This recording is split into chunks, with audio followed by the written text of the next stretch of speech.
Misha, the use of these drones instead of using cruise missiles, does this show that Putin is running out of weaponry? Well, it's a good chance that he is. We know that he's struggling enormously under the weight of sanctions, not just financial sanctions, but supply chain sanctions.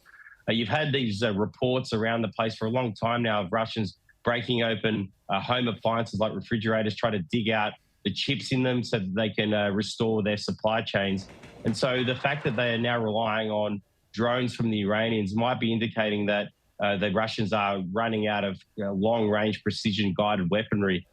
Some estimates say that they're down to 30%. Of course, we don't know. 30% of Russia's artillery is still a lot, but what it says is Russia will need to be more sophisticated and more selective in its targeting. And so, again, when you look at the tactics that Putin's deploying here, these types of attacks on Kyiv, he's wasting weapons where he needs to be using them where it matters, one would think, trying to win the battle in the parts of the country that Ukraine is increasingly contesting and taking back. So as they waste weaponry in this fashion, it's going to take lives, unfortunately. It's going to cause horror, obviously.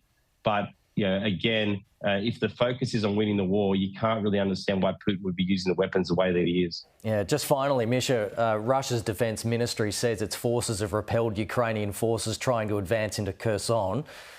Should we believe them? What are you hearing from the ground? Well, I think when you look what's happening in Kherson, Ukraine continues to make slow but steady advances, and nothing's really changed since the counteroffensive began in early September. The Russians remain pinned on the wrong side of the river.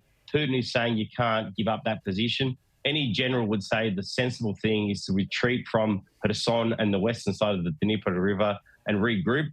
For political reasons, he's saying you can't give up that terrain. And so at least 25,000 of Putin's very best troops are positioned there, taking hits every day from HIMARS and other artillery and being worn down slowly but surely. So reports also coming out of Kherson say that Russia is slowly taking out the elements of its so-called Russian government there and moving out critical people and slowly taking them out as perhaps preparing for a Ukrainian assault ahead of winter. So, look, I'd be taking Russian reports quite skeptically at this point. Misha, Zelinsky, thanks so much. Really appreciate it.